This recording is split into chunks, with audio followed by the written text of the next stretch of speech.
الحمد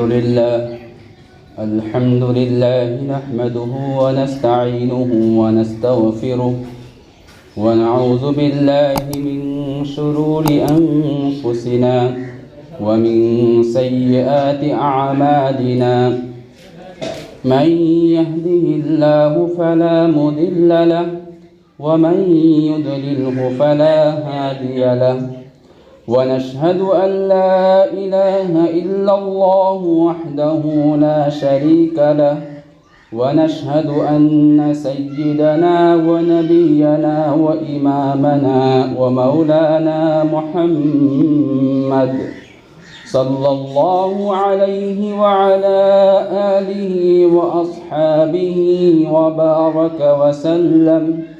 وبارك وسلم تسليما كثيرا كثيرا. أما بعد فأعوذ بالله من الشيطان الرجيم. بسم الله الرحمن الرحيم. كنتم خير أمة أخرجت للناس تأمرون بالمعروف وتنهون عن المنكر. صدق الله مولانا العلي العظيم. وقال النبي صلى الله عليه وسلم: من رأى منكم منكرا فليغيره بيده فإن لم يستطع فبلسانه فإن لم يستطع فبقلبه وذلك أضعف الإيمان أو كما قال النبي صلی اللہ علیہ وسلم. حضرات محترم، پچھلے جمعے میں آپ حضرات کے سامنے حضرت لقمان رحمۃ اللہ علیہ کے نصیحت اپنے بیٹوں کے نام بہت ہی وضاحت کے ساتھ بتایا تھا، اور آج آپ حضرات کے سامنے موجودہ حالات سے متعلق اور آج کل ہمارے اوپر کیا ذمہ داری بنتی ہے اس متعلق انشاءاللہ کچھ باتیں بتلاؤں گا. حضرات محترم، اللہ کے رسول صلی اللہ علیہ وسلم نے فرمایا: ما من رجل یقوم فی قوم ویعمل بالمعاصی.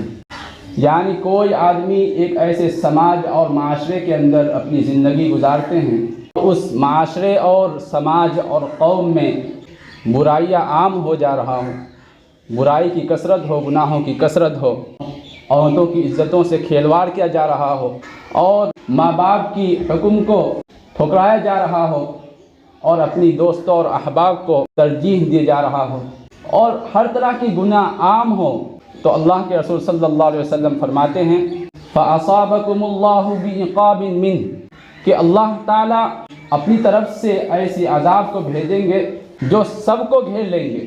کیا مطلب؟ اگر تم ایسے سماج اور معاشرے کے اندر، جس سماج اور معاشرے کے اندر گناہ عام ہو رہے ہوں، لیکن تم جو ہے ان کی کوئی فکر نہیں کی، تم نے روک ٹوک کا معاملہ نہیں کیا، تو تم نے ان کو گناہوں سے نہیں بچایا، اس کے بدلے میں تمہارے اوپر ایک ایسی عذاب آنے والا ہے جو ہر ایک کو گھیر لے گا، چاہے اچھے آدمی ہوں چاہے برے آدمی ہوں، گناہوں کی وجہ سے.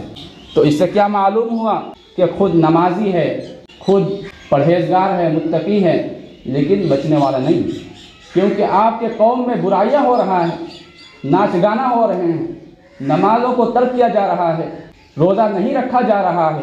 لیکن ان لوگوں کا بھی خیال کرنا ان لوگوں پر ہے جو نماز پڑھتے ہیں، روزہ رکھتے ہیں، اسلام کے تمام کام وہ کرتے ہیں. تو اللہ کے رسول وسلم فرماتے ہیں کہ جو بھی عذاب جو آتے ہیں وہ صرف گناہوں کی وجہ سے آتے ہیں. بنی اسرائیل کے اندر آپ لوگوں نے سنا ہوگا، بنی اسرائیل کے اندر حضرت داؤد علیہ السلام کا زمانہ ہے.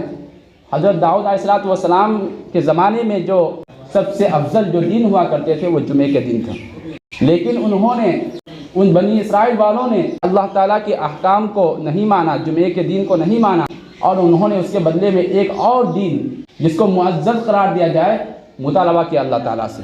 تو اس کے بدلے میں اللہ تبارک و تعالیٰ نے ان کو سنیچر کے دین دیا ہے کہ ٹھیک ہے، اگر تم اس کو نہیں مان رہے ہیں تو سنیچر کے دین کو اپنا لو.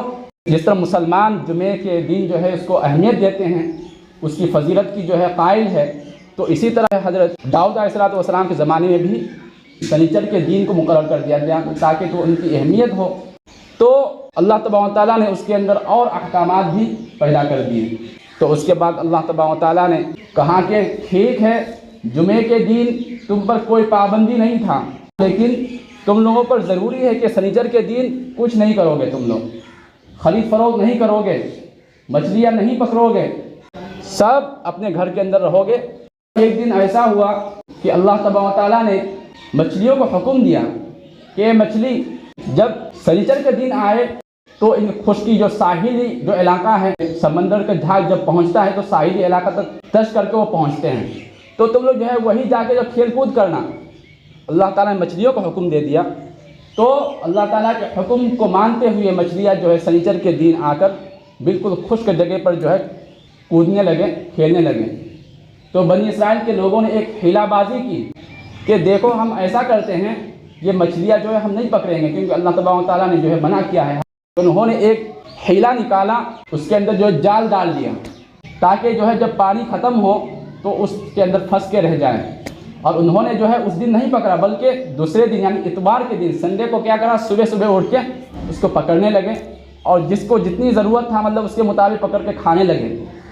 تو اللہ تبارک و تعالیٰ کے انہوں نے احکامات کو توڑنے لگا۔ اللہ تعالیٰ نے یہ پابندی لگایا تھا ان کے اوپر کہ تم مچھلی نہیں پکڑ سکتے، دوسری کام نہیں کر سکتے، خرید فروخت نہیں کر سکتے، لیکن انہوں نے اللہ تعالیٰ کے احکامات کو توڑا، مزے اڑاتے رہے۔ تو اللہ تبارک و تعالیٰ نے ایک ایسی عذاب ان کے اندر مسلط کی۔ سمجھانے کا مقصد یہ ہے کہ کچھ منع کرنے والے ہوتے ہیں، اچھے کاموں کو کرنے کے لیے کہنے والے ہوتے ہیں، تو ان میں 3 جماعت بن گئے۔ ایک جماعت ایسی بنی جو ان کا منع کرتے تھے، کہتے تھے کہ تم لوگ مچھلی مت پکڑو، کھلا بہانہ مت بناؤ۔ اور ایک گروہ ایسے بنے تھے جو سمجھاتے سمجھاتے تھک گئے، تو انہوں نے سمجھانے سے باز آ گئے، اپنے آپ کو الگ کر دیا سماج سے۔ اور ایک گروہ وہ ہے جو گناہ کرتے رہے، مچھلیوں کو پکڑتے رہے، اللہ تعالیٰ کے احکامات کو ٹھکراتے رہے۔ تو کچھ دنوں کے گزرنے کے بعد اللہ تبارک و تعالیٰ نے ان کو رات میں بندر کی شکل بنا دی، ان کے چہروں کو۔ اور بندر بھی مطلب ایک ایسی ذلیل قوم، آپس میں جو قریب والوں کی جو پیر چاٹتے تھے، اپنے سر کو جو ہے پیروں کے نیچے رکھا کرتے تھے۔ تو ادھر جو اچھے لوگ ہیں تو انہوں نے دیکھا بھائی آج کا آواز تو بہت عجیب ہے، انسانوں کی آواز نہیں معلوم ہو رہی ہے۔ دیوار سے جھانک کر دیکھا تو سب کے سب جو نافرمان قوم تھے، سب کے سب بندر بنے ہوئے تھے۔ اللہ تبارک و تعالیٰ نے ان کو 3 دن تقریباً رکھا، 3 دن اسی حالت میں اس کو ذلیل و خوار کر کے اللہ تبارک و تعالیٰ نے سب کو سب ہلاک کر دیا۔ یہ اللہ تعالیٰ کے حکم کو توڑنے والوں کا سزا۔ یہ سمجھا رہا تھا قرآن کے اندر 2 جماعت کی جو ہے تذکرہ آئے ہیں، ایک تو نافرمان قوم کی اور ایک تو فرمانبردار جو اللہ تعالیٰ کی حکم پر عمل کرتے ہوئے دوسروں کو بھی روک رہے تھے اور اس سے باز نہیں آ رہے تھے۔ 3 نمبر کا قوم ہے جو تھک گئے تھے، باز ہو گئے اور وہ الگ تھلگ ہو گئے سماج سے، ان کا کوئی تذکیہ قرآن کریم نے نہیں کیا۔ تو اس سے معلوم ہوا کہ ہم اپنے سماج کے اندر رہتے ہوئے ہم جو ہے اللہ والے بن گئے اور باقی سماج کے لوگ جو ہے جہنم میں جائے، ان کے جو ہے ہم سے کیا لینا دینا، ایسا نہیں ہوتا ہے۔ جب عذاب آتا ہے تو اجتماعی عذاب آتا ہے، اس میں نہیں دیکھا جاتا کہ یہ اللہ والا ہے، اس میں یہ نہیں دیکھا جاتا یہ گنہگار ہے۔ تو اسی طرح ایک بنی اسرائیل کے اندر ایک واقعہ ہے، اللہ تعالیٰ نے فرشتے کو بھیجا، عذاب کے فرشتے کو، یعنی پہاڑ اور زمین اور جو ہے ندیوں سے اور پانیوں سے جو ہے بھر کے ہلاک کر دے۔ فرشتہ جو ہے گھوم رہے تھے، بھائی کوئی اچھا آدمی میں یعنی اس قوم کے اندر دیکھنے کے بعد پتہ چلا ان کو بھائی ایک بہت بڑے اللہ والے ہیں، عابد ہیں، اللہ کے جو ہے ہر وقت اللہ کے ذکر میں اللہ کے حکم کو بجاوری کرتے رہتے ہیں۔ انہوں نے اللہ تعالیٰ کے دربار میں جا کر اس فرشتے نے کہا، یا اللہ آپ جس قوم کے اندر عذاب بھیجنا چاہ رہے ہیں، جس قوم کو آپ ہلاک و برباد کرنا چاہ رہا ہے، اس قوم کے اندر ایک ایسے عابد، ایک ایسا اللہ والا ہے جو ہر وقت ان کی زبان آپ کے ذکر سے جو ہے تر ہے، آپ ہی کے نام لیتے ہیں۔ تو اللہ تعالیٰ نے فرمایا کہ اسی آدمی سے جو ہے عذاب شروع کر۔ کیوں؟ ان کے اختیار میں تھا کہ وہ منع کرتے اور لوگوں کو سمجھاتے، لہٰذا جب انہوں نے نہیں سمجھایا، ان کی ذمہ داری تھی، انہوں نے جب اپنی ذمہ داری کو جو فراموش کر دیا، اپنی ذمہ داری نہیں نبھایا، تو اسی آدمی سے عذاب شروع کر۔ تو اللہ تبارک و تعالیٰ نے اسی آدمی سے جو ہے عذاب شروع کروایا۔ تو اس سے ہمیں مطمئن نہیں ہونا چاہیے کہ ہم نماز پڑھ رہے ہیں، باقی ساتھی نماز نہیں پڑھ رہے ہیں تو ہمارے اوپر جو کوئی فرق نہیں پڑتا، ایسا نہیں ہونا چاہیے۔ کہ ہم عالمی نبی کی عالمی امت ہیں۔ اللہ کے رسول صلی اللہ علیہ وسلم آخر میں نبی بنا کر جو بھیجے گئے ہیں، پہلے زمانے میں نبی آیا کرتے تھے، نبی اپنی قوم کو سمجھایا کرتے تھے۔ اللہ کے رسول صلی اللہ علیہ وسلم کے بعد کوئی نبی نہیں آنے والا، کوئی رسول نہیں آنے والا، اور اس کی جو فرائض ہے، اس کی جو فریضہ ہے، لوگوں کو سمجھانے کا کام، لوگوں کو اللہ کی باتیں بتلانے کا کام اس امت کے جو ہے سر سپورٹ کیا ہے اللہ کے نبی صلی اللہ علیہ وسلم نے۔ تو اسی وجہ سے کہا گیا ہے العلماء ورثۃ الانبیاء، کہ علماء جو ہے وہ نبیوں کی جو ہے وارث ہوا کرتے ہیں۔ تو جب نبی نہیں آنے والا تو سمجھانے والا کون ہوں گے؟ جو قوم کے جو اچھے لوگ ہوں گے وہ برے لوگوں کو سمجھائیں گے۔ جیسا کہ اللہ تبارک و تعالیٰ نے فرمایا کنتم خیر امہ اخرجت للناس، کہ تم بہترین امت ہو، تم کو نکالا گیا ہے لوگوں کے نفع و رسانی کے لیے، لوگوں کو نفع پہنچانے کے لیے، لوگوں کو بھلائی کی باتیں بتلانے کے لیے۔ تو یہاں بتلایا گیا، اللہ تبارک و تعالیٰ نے تعریف کری ہے اس امت محمدیہ کی، اے مسلمانوں کہ تم سب سے بہترین، سب سے افضل، سب سے اکرم امت ہو۔ کس بات پر؟ کہ تم نکالے گئے ہو پوری دنیا والوں کے لیے، پوری دنیا والوں پر حکومت کرنے کے لیے، اپنی سیادت کرنے کے لیے، سیاست کرنے کے لیے۔ لیکن آج ہماری قوم کہاں پر ہے؟ آج دنیا کے اندر سب سے ذلیل قوم جو سمجھا جاتا ہے تو وہ مسلمان ہیں۔ کیوں؟ حالانکہ اللہ تعالیٰ کہہ رہے ہیں کہ تم بہترین امت ہو، تم سے افضل اس دنیا کے اندر، اس روئے زمین کے اندر کوئی قوم اور کوئی امت نہیں ہے۔ اللہ تعالیٰ کی بات جھوٹی نہیں ہو سکتی۔ ومن اصدق من اللہ قیلا، کہ اللہ کی بات سے کس کی بات سب سے اچھی ہو سکتی ہے، سچی ہو سکتی ہے۔ لیکن اس کے باوجود بھی ہم اپنے معاشرے کے اندر جب دیکھتے ہیں سب سے زیادہ جو ہے ذلیل مسلمان، سب سے زیادہ سودخور مسلمان، سب سے زیادہ جو ہے خراب کام کرنے والے مسلمان، ہمارا ایمان اور یقین اور عقیدہ ہے کہ اللہ تعالیٰ کی ہر ایک بات 100% صحیح ہے، اس کے اندر کوئی شک و شبہ کی گنجائش نہیں ہے۔ کوئی آدمی اگر شک و شبہ کرے گا تو وہ اسلام سے خارج ہو جائے گا۔ تو حضرات محترم، یہ سب چیز اللہ تبارک و تعالیٰ نے دو صفتوں کے ساتھ جو ہے متصف کیے ہیں۔ خیر امت، سب سے افضل ترین امت کب بنو گے؟ اس کو جو اللہ تعالیٰ نے بہت ہی تفصیل کے ساتھ بیان فرمایا، تأمرون بالمعروف وتنہون عن المنکر، کہ تم بہترین امت ہو، لوگوں کے لیے نکالے گئے ہیں۔ کس بات پر؟ تم بہترین امت ہو اس بات پر کہ تم لوگوں کو برائیوں سے روکتے ہو، یعنی بھلائیوں کا کیا کرتے ہیں؟ پرچار کرتے ہیں، لوگوں کو سمجھاتے ہیں اور برائیوں سے لوگوں کو روکتے ہیں۔ آج ہم اپنے معاشرے کے اندر جب نگاہ ڈالتے ہیں تو خود ہمارے اندر آپ نگاہ ڈالیے کہ ہم ہمارے سامنے سود لیتے ہوئے دیکھ رہے ہیں، شراب پیتے ہوئے دیکھ رہے ہیں، نماز نہ پڑھتے ہوئے دیکھ رہے ہیں، لیکن اس کے باوجود بھی ہم مطمئن ہیں۔ تو آپ جو ہے اس قرآن کی آیت اور حدیث کی روشنی میں آپ اپنے آپ کو پرکھیے۔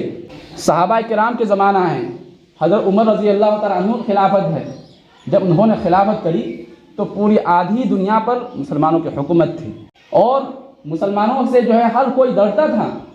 کوئی آدمی، کوئی غیر قوم یہ ہمت نہیں ہوتا کہ ان مسلمان کو مار دے، کچھ کر دے، لیکن وہ بھی تو مسلمان تھا نا۔ فرق کیا ہے؟ فرق صرف اور صرف یہ ہے کہ ایمان جو ہے، ان کے ایمان مضبوط تھا، اور ہمارے ایمان کہاں پہنچ گئے ہیں؟ بہت ہی نیچے۔ علامہ اقبال نے بہت ہی اچھے انداز میں ایک شعر کہا تھا، دست و دست دریا بھی نہ چھوڑے ہم نے، بحر و ظلمات میں دوڑا دیے گھوڑے ہم نے۔ تو ہماری تاریخ تو بہت ہی نرالی تھی۔ ہم نے اسپین کو جو ہم نے فتح کرا ہے، ہندوستان کو فتح کرا ہے، ہر چیز کے اندر جو ہے ہم نے جو قبضہ جمایا، لیکن آج امت اپنی موت سے ڈرنے لگتے ہیں، اپنی ایمان کی جو ہے فکر بالکل نہیں کرتے ہیں، مال و دولت کی طرف، تجارت کی طرف، پیسے ہی ہم سمجھتے ہیں، لیکن ایسا نہیں ہے۔ قرآن کا جو ہے اعلان ہے، وَلَا تَهِنُوا وَلَا تَحْزَنُوا وَأَنْتُمُ الْأَعْلَوْنَ إِن كُنتُم مُؤْمِنِينَ، اے مسلمانوں کہ تمہیں ہمت پست کرنے کی ضرورت نہیں ہے، کہ تمہیں غم کرنے کی ضرورت نہیں ہے اپنے گزرے ہوئے زمانے پر۔